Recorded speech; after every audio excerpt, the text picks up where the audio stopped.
You're watching the best. Fox 10 News at 9 starts now. A week after the Boston Marathon bombing, one of the suspects in the attack is finally speaking to investigators from his hospital bed.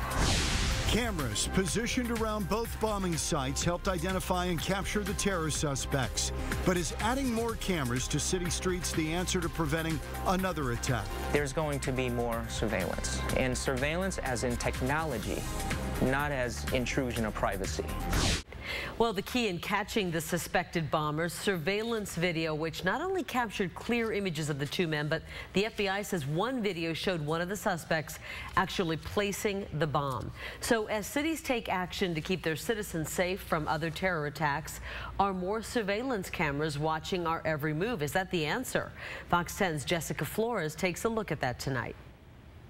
The moments before the blast, caught on surveillance video, the suspects walking toward the finish line. That surveillance was a part of this. To be very frank with you, in support of that, I was not very surprised at all. David Lee, CEO of surveillance company Iveda Solutions out of Mesa, says the Boston bombings is a wake-up call to American cities to gear up with more surveillance systems. There isn't really a big cooperative safe city effort that is really tied in yet.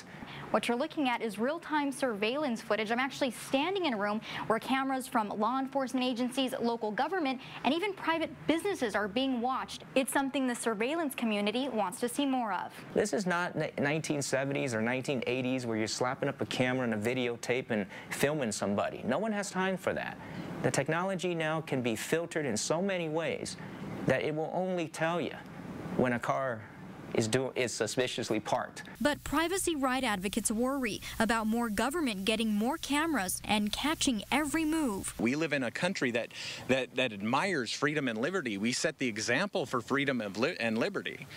We don't want our police force monitoring everything we do. And the surveillance cameras that caught these pictures came from a private business. It was citizens, American citizens, that caught those people.